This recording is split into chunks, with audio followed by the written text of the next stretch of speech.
जब मैं इस संसार में बुराई खोजने चला तो मुझे कोई बुरा न मिला। जब मैंने अपने मन में झांक कर देखा तो पाया कि मुझसे बुरा कोई नहीं है। बड़ी बड़ी पुस्तकें पढ़कर संसार में कितने ही लोग मृत्यु के द्वार पहुंच गए, पर सभी विद्वान न हो सके। कबीर मानते हैं कि यदि कोई प्रेम या प्यार के केवल 2.5 अक्षर ही अच्छी तरह पढ़ ले, अर्थात प्यार का वास्तविक रूप पहचान ले, तो वही सच्चा ज्ञानी होगा। इस संसार में ऐसे सज्जनों की जरूरत है जैसे अनाज साफ करने वाला सूप होता है, जो सार्थक को बचा लेंगे और निरर्थक को उड़ा देंगे। मन में धीरज रखने से सब कुछ होता है। अगर कोई माली किसी पेड़ को 100 घड़े पानी से सींचने लगे तब भी फल तो ऋतु आने पर ही लगेगा। एक छोटे से तिनके की भी कभी निंदा न करो जो तुम्हारे पांवों के नीचे दब जाता है। यदि कभी वह तिनका उड़कर आंख में आ गिरे तो कितनी गहरी पीड़ा होती है। कोई व्यक्ति लंबे समय तक हाथ में लेकर मोती की माला तो घुमाता है, पर उसके मन का भाव नहीं बदलता, उसके मन की हलचल शांत नहीं होती। कबीर की ऐसे व्यक्ति को सलाह है कि हाथ की इस माला को फेरना छोड़कर मन के मोतियों को बदलो या फेरो। सज्जन की जाति न पूछकर उसके ज्ञान को समझना चाहिए। तलवार का मूल्य होता है न कि उसकी मयान का, उसे ढकने वाले खोल का। यह मनुष्य का स्वभाव है कि जब वह दूसरों के दोष देखकर हंसता है तब उसे अपने दोष याद नहीं आते, जिनका न आदि है न अंत। जो प्रयत्न करते हैं वे कुछ न कुछ वैसे ही पा ही लेते हैं जैसे कोई मेहनत करने वाला गोताखोर गहरे पानी में जाता है और कुछ लेकर आता है। लेकिन कुछ बेचारे लोग ऐसे भी होते हैं जो डूबने के भय से किनारे पर ही बैठे रह जाते हैं और कुछ नहीं पाते। यदि कोई सही तरीके से बोलना जानता है तो उसे पता है कि वाणी एक अमूल्य रत्न है, इसलिए वह हृदय के तराजू में तोलकर ही उसे मुंह से बाहर आने देता है।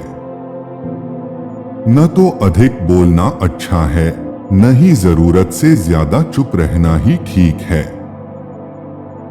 जैसे बहुत अधिक वर्षा भी अच्छी नहीं और बहुत अधिक धूप भी अच्छी नहीं है। जो हमारी निंदा करता है उसे अपने अधिकाधिक पास ही रखना चाहिए।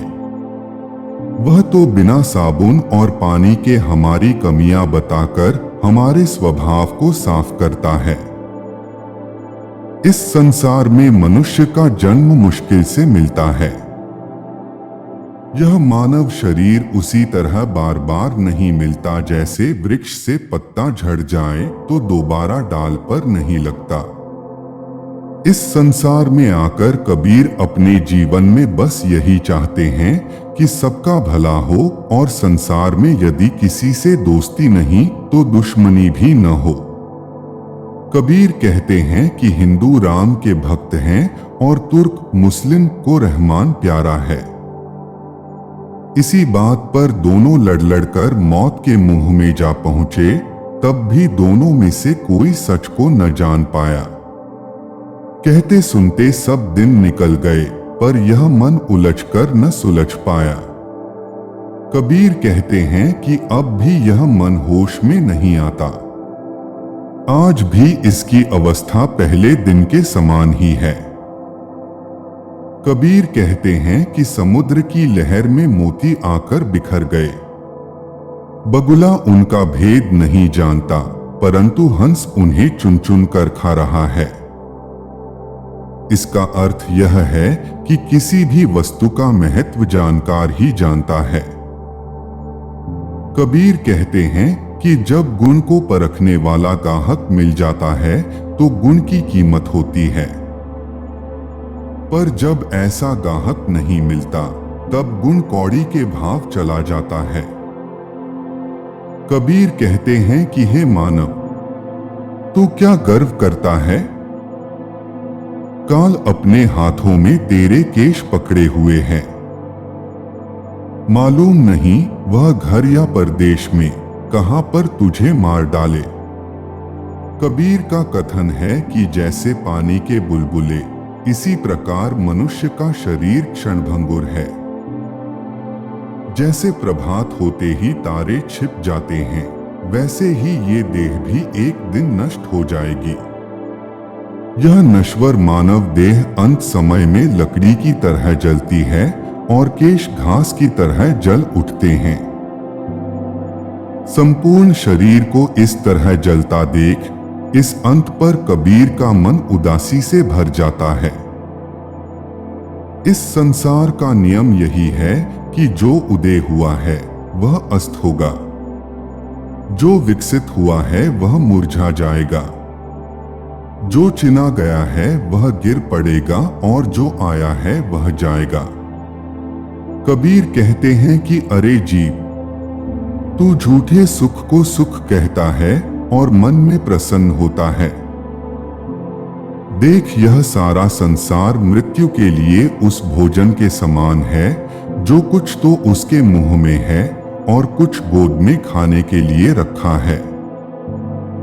कबीर संसारी जनों के लिए दुखित होते हुए कहते हैं कि इन्हें कोई ऐसा पथ प्रदर्शक न मिला जो उपदेश देता और संसार सागर में डूबते हुए इन प्राणियों को अपने हाथों से केश पकड़कर निकाल लेता। सज्जन को चाहे करोड़ों दुष्ट पुरुष मिले, फिर भी वह अपने भले स्वभाव को नहीं छोड़ता। चंदन के पेड़ से सांप लिपटे रहते हैं, पर वह अपनी शीतलता नहीं छोड़ता। कबीर कहते हैं कि संसारी व्यक्ति का शरीर पक्षी बन गया है और जहां उसका मन होता है, शरीर उड़कर वहीं पहुंच जाता है।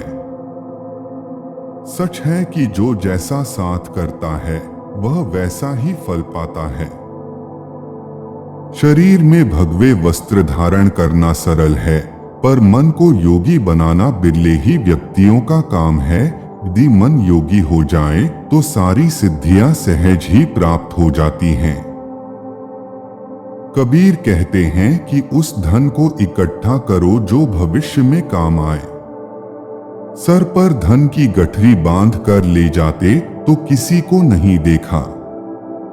कबीर कहते हैं कि संसार में रहते हुए न माया मरती है न मन।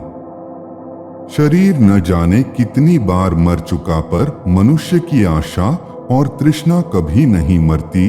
कबीर ऐसा कई बार कह चुके हैं। मनुष्य मात्र को समझाते हुए कबीर कहते हैं कि मन की इच्छाएं छोड़ दो, उन्हें तुम अपने बूते पर पूर्ण नहीं कर सकते। यदि पानी से घी निकल आए तो रूखी रोटी कोई न खाएगा। जब मैं अपने अहंकार में डूबा था तब प्रभु को न देख पाता था, लेकिन जब गुरु ने ज्ञान का दीपक मेरे भीतर प्रकाशित किया तब अज्ञान का सब अंधकार मिट गया। ज्ञान की ज्योति से अहंकार जाता रहा और ज्ञान के आलोक में प्रभु को पाया। कबीर कहते हैं, अज्ञान की नींद में सोए क्यों रहते हो? ज्ञान की जागृति को हासिल कर प्रभु का नाम लो। सजग होकर प्रभु का ध्यान करो। वह दिन दूर नहीं जब तुम्हें गहन निद्रा में सो ही जाना है। जब तक जाग सकते हो जागते क्यों नहीं? प्रभु का नाम स्मरण क्यों नहीं करते? रात नींद में नष्ट कर दी, सोते रहे। दिन में भोजन से फुर्सत नहीं मिली। यह मनुष्य जन्म हीरे के सामान बहुमूल्य था जिसे तुमने व्यर्थ कर दिया। कुछ सार्थक किया नहीं तो जीवन का क्या मूल्य बचा? एक कौड़ी खजूर के पेड़ के समान बड़ा होने का क्या लाभ, जो ना ठीक से किसी को छाव दे पाता है और न ही उसके फल सुलभ होते हैं। बादल पत्थर के ऊपर झिरमिर करके बरसने लगे। इससे मिट्टी तो भीग कर सजल हो गई, किंतु पत्थर वैसा का वैसा बना रहा।